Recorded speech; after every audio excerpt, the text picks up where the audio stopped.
You're listening to Veg Your Best. There has never been a more important time to be vegan. At Veg Your Best, I'm here to help you limit and eliminate the consumption of animal products without feeling deprived or overwhelmed or unsupported, even if no one you know is vegan. My name is Michelle Olander, and if I could go vegan in 2015 with all my excuses, I know that you can start moving in that direction too. Veg your best, and there's nothing you can't do. Episode 131, it's the Ask Me Anything Vegan Edition.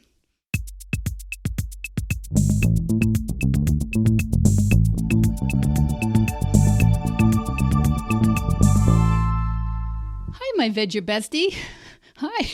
This week, it's been fun. I've been putting together a Q&A, question and answers at Veg Your Best.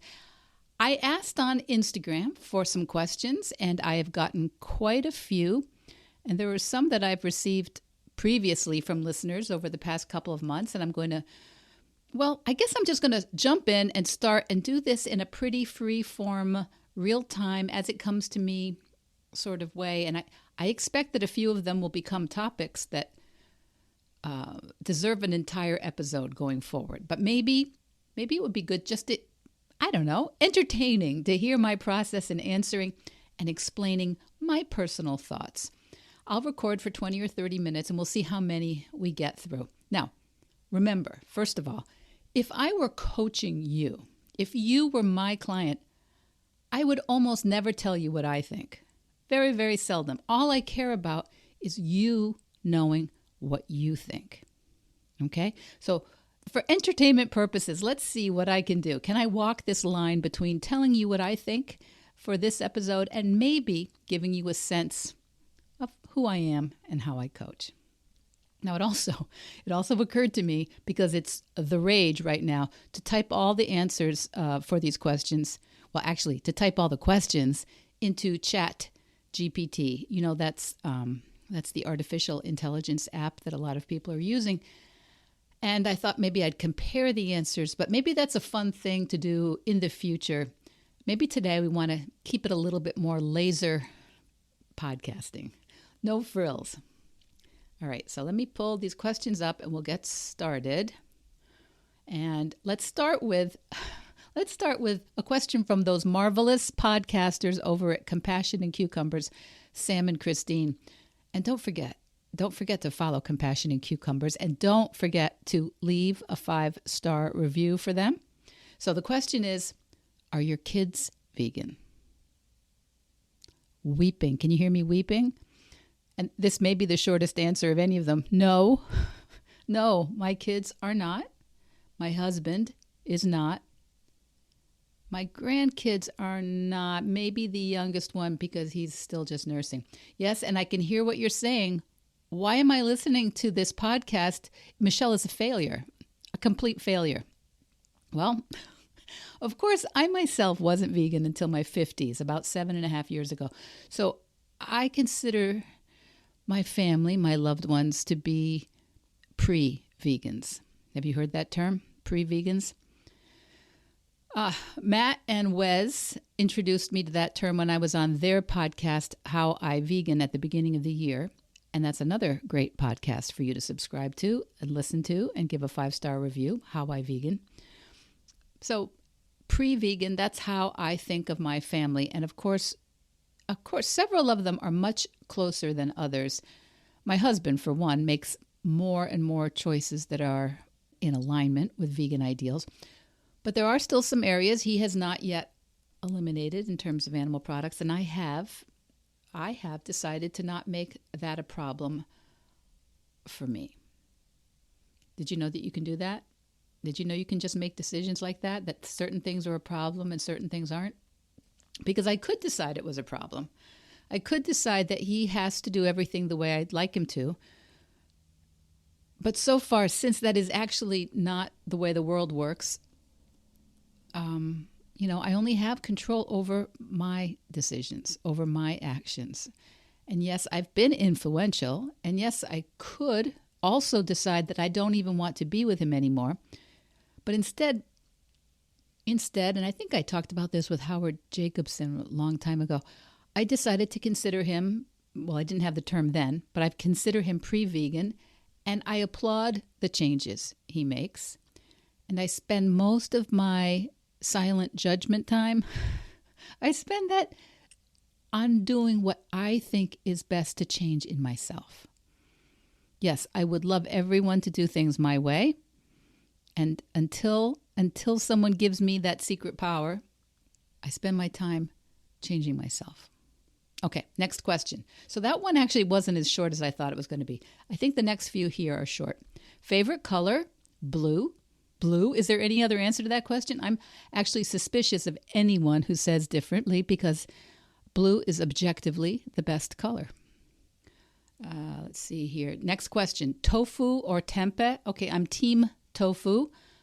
I actually don't know how to work with tempeh yet. Tofu is very easy. It's very available, and I've not yet felt the need to add tempeh to my home cooking game quite yet, though I have enjoyed it. I have eaten it. I think the kind of bacon substitute that we buy is tempeh. Maybe it's seitan. That's another one I haven't worked with. I'll eat it. I like it, but I don't know how to make it or work with it. Okay, let's see. All right. Ocean or lake? Ocean. Ocean or mountains? Ocean. Ocean or Paris? Okay, ocean. Ocean or Rome? I guess these are I'm answering it based on this Instagram follower is wondering which I prefer, and I guess where I prefer to be. Ocean wins hands down in most cases, but then she says ocean or Rome. Okay, and I consider that completely unfair. Ocean or Rome. If you know me, you know that Rome is, I have no Southern European DNA as far as Ancestry or 23andMe can tell me. I am very Eastern and Northern European, but Rome is it. Rome is heaven. Okay, here's a heavier question that came from a young woman. I'll call her Ms. X. Ms. X says, I want to raise my kids to be eating plant-based. I was talking to a man who said, unless I'm open to feeding kids animal products, it wouldn't work for him. So we stopped talking.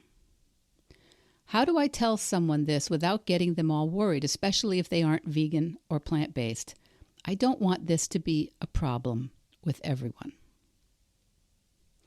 So I don't have permission to use this young woman's name explicitly, so I'll call her Ms. X. And this is, of course, a question that a lot of vegans have. But it's also, I'd like to say that it's also just one of the many problems and decisions and negotiations couples have when they navigate life together. There are so many questions like, where will you live? Will you get married legally or in a religious ceremony or both? Who chooses the songs if there's a wedding reception? Will kids go to daycare? Does your family eat at McDonald's or do you keep kosher or halal? Whose parents will you see on which vacations or during which holidays? Who stays home with kids when they're sick? Who will be the guardian if both parents die? There are endless important questions that come up in a relationship. And I think sometimes as vegans or vegetarians or plant-based, we can find ourselves thinking that the vegan question is the question, the particularly challenging issue. And I wonder if that's true. I wonder if it is just one of a million or so challenging things we need to work out for ourselves when we bring strong values and preferences and traditions and opinions into a relationship. So just thinking about it now, I think that when we're all in, and I think when our partner is all in on the relationship, so unless that sort of commitment, that sort of enthusiasm exists for the relationship to begin with, well, I might be tempted to just think it's not the right relationship. Now, of course, let's consider the source here. I am an older woman now. Dating is way back in my memory banks. But I do fully remember thinking that not everyone would want me. A lot of people wouldn't want a pale, frizzy-haired, flat-chested, bookworm, introverted, decidedly unstylish woman. I mean, those are just some of the some of the adjectives you could use to describe me, and the ones I thought might be less attractive to people. But I tend to think that if my husband now, my now husband, could find his dream girl in there somewhere, that vegan would hardly be a deal breaker. But I wonder what others of you think. And for sure, the coach in me knows that this is something Ms. X should really be thinking of, really not my answer at all. It should be coming simply from her, to be thinking about what some men might be thinking about her choices is probably not where I would want her to spend her time or her thinking energy. I think I'd want her to be thinking about whether these men fit her ideas. That's where I would hope she would decide to put her intention into whether these men fit her requirements or whether she respects them. Of course, many people in the world that we run into, they don't even realize yet, they haven't even been exposed yet to the fact that experts do agree a healthy vegan diet is very possible for children as well as adults. So I think we also need to remember that many men who might at first assume that a plant-based diet might not be optimal for their children, many men might actually be persuaded by this research over time, especially if this research was being shared with them by someone they respect and love in a relationship. Now, this question, relationships, dating, marriage, and vegans, I think is an excellent podcast topic of its own. And I would just like to leave you with the thought for now that there are many, many, many areas to be navigated during a marriage. And you could also just decide that veganism or a plant-based diet is not a bigger issue in your marriage than many others. For example, monogamy or division of labor or education or recreational alcohol or drug use or housework or political affiliation. Okay, so there are lots of things we need to navigate in our relationships. Maybe veganism is not a deal breaker, and maybe we sometimes give it too much negative spin as going to be a problem. Now, Jessie, friend of the show over on Instagram, direct messaged me a question which I think belongs here and also deserves its own podcast. But let's see what I can do here. Jessie writes, I do know that you've covered this before, but any strategies for not getting overwhelmed or losing hope with the amount of animal exploitation that continues to happen on such a large scale all over the world? Thank you for that question, Jessie, and I thank you also for always being such a supporter of Veg Your Best. I'd like to suggest that our emotions are always there to guide us, even the painful ones. There are facts out there. There are things we see about the way animals are treated in a variety of environments, and for sure in CAFOs, for example. I guess everybody knows that term, CAFOs, maybe. CAFO. They are concentrated animal feeding operations. And this is the primary way industrial animal agriculture is conducted. And I think almost anyone, not just vegans, anyone looking at these scenes of industrial animal agriculture would in general feel appalled or scared or depressed or sad or sickened. And we may feel overwhelmed or impotent. We may feel hopeless because we're thinking that this issue is so big that we can't make a difference. I remember when my very first child, Sophia, was born in late 1989, the news at that time was filled with the problem of HIV/AIDS in a variety of situations. But the one I was fixated on were in poverty-stricken Romanian orphanages. This is going to be a little bit of a tangent, but I think it's similar because the scenes were so heartbreaking for me. I was 30 years old. I was taking on this new adventure of pregnancy and being a mom, and I found myself very sad, very overwhelmed, and thinking that, as my grandmother used to say, there but for the grace of God go I, that there was no cosmic difference between my child and those children who had been abandoned, were in overburdened facilities, ill, getting their vaccinations through improperly sterilized needles, and then being infected with HIV along with receiving those medications and inoculations, and not enough people to even hug them. And I found those thoughts very intrusive in my late pregnancy and early motherhood. I found them painful. I found it scary. And I remember telling my dad, who told me, I remember like it was yesterday, that the price of loving life is being aware that it is fragile and temporary.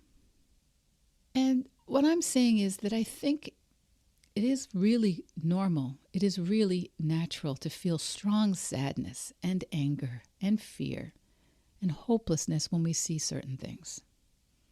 And it's just the price of living and loving life.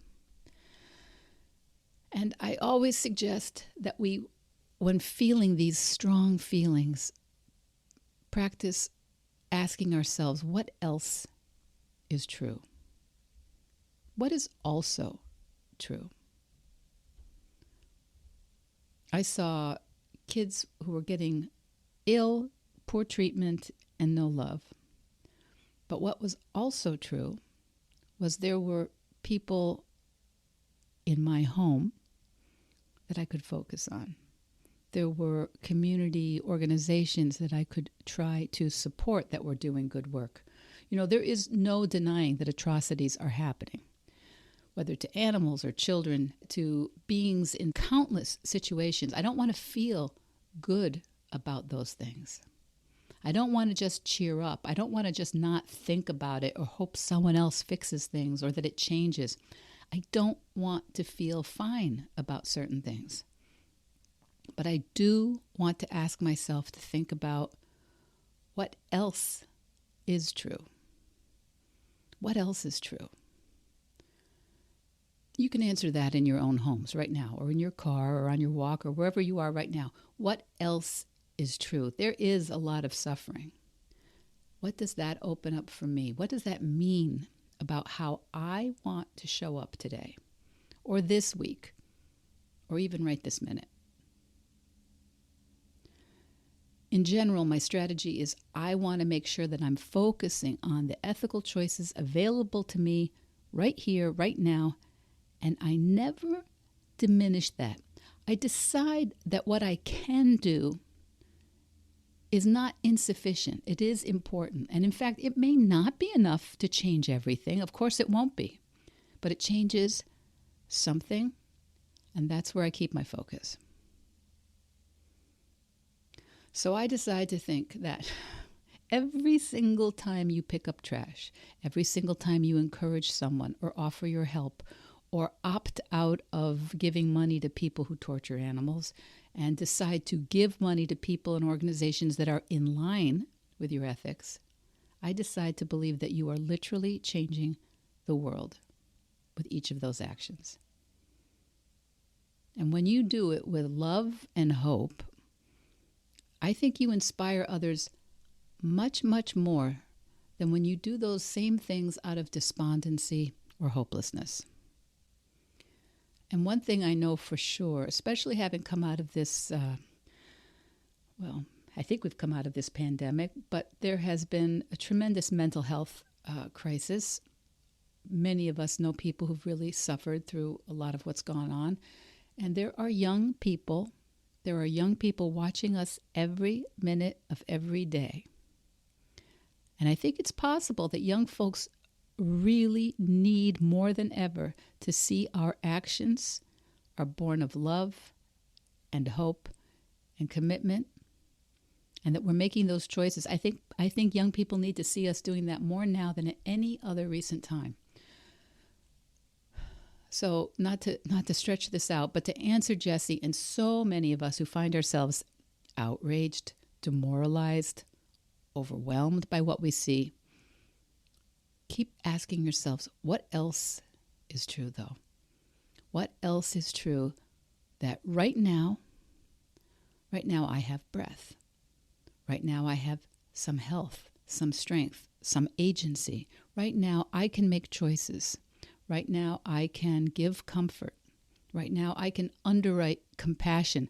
I can show young people how I decide to show up when it's hard and when it's sad and when it actually doesn't feel like I can do enough, but I can still show up. Now, your answer might be different, right?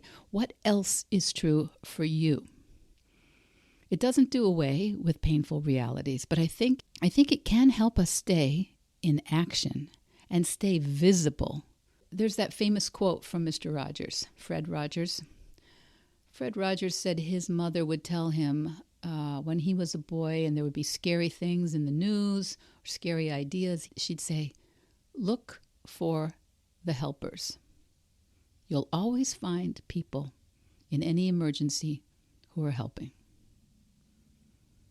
I think that is as good advice as anyone can get. No matter what we see, it does not discount what is really wrong out there. But no matter what is wrong, no matter what we see, we can, each of us, aspire to be one of the helpers. So thank you, Jesse. I know you are yourself a helper. And thank you for the question. And I think that this is also a topic worthy of revisiting in a variety of ways with a variety of people as the weeks go on during the podcast.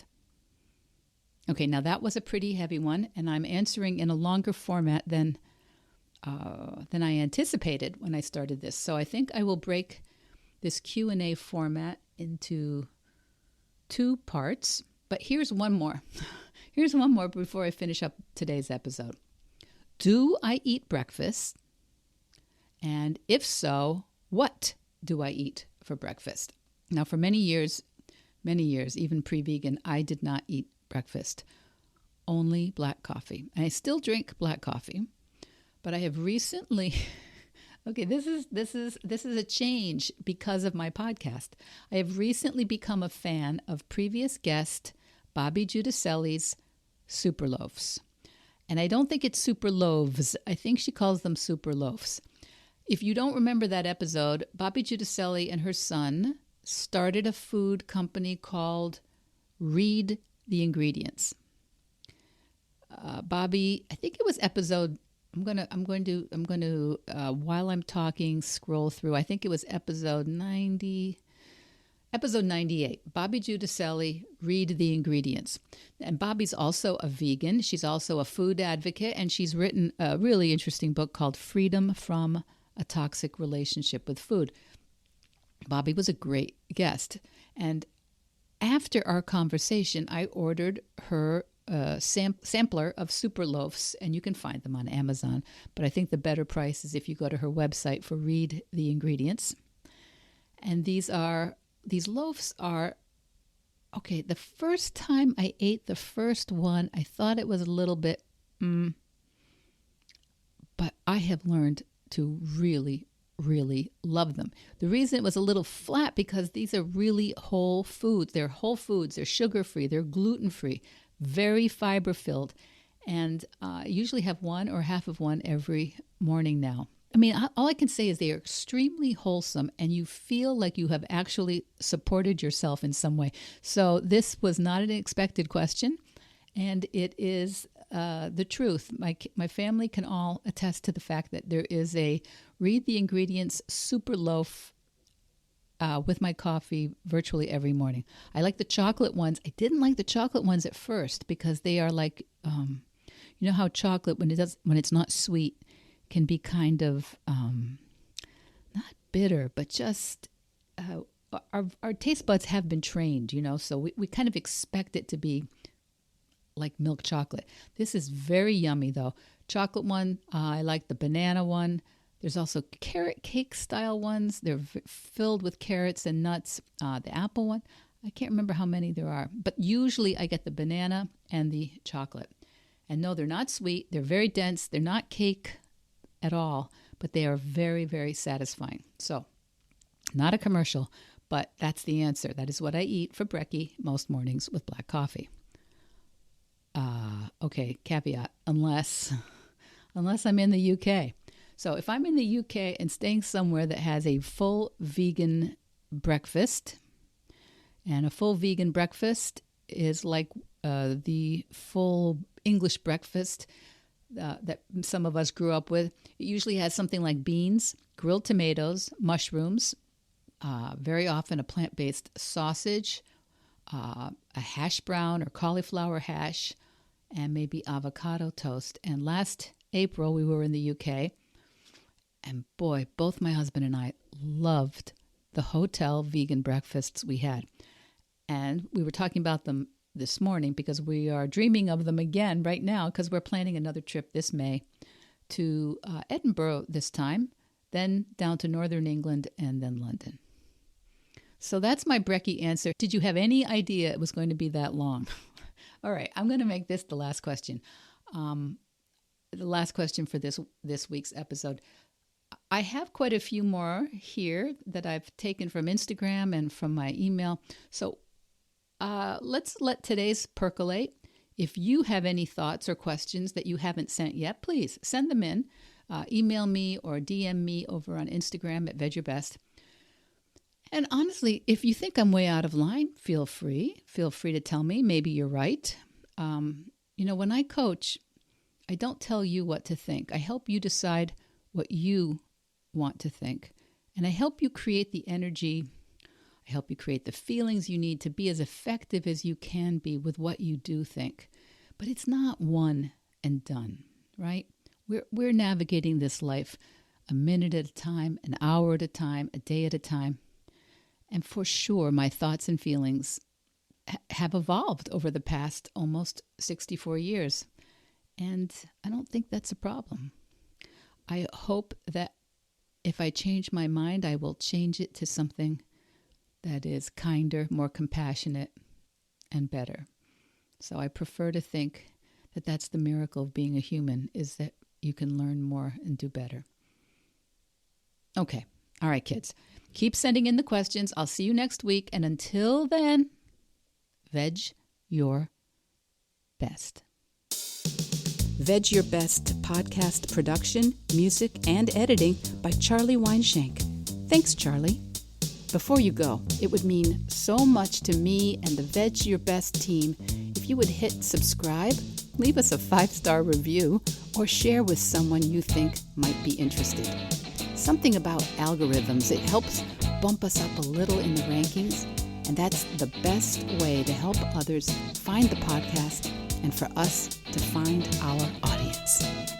So, until next week, make it easy and veg your best.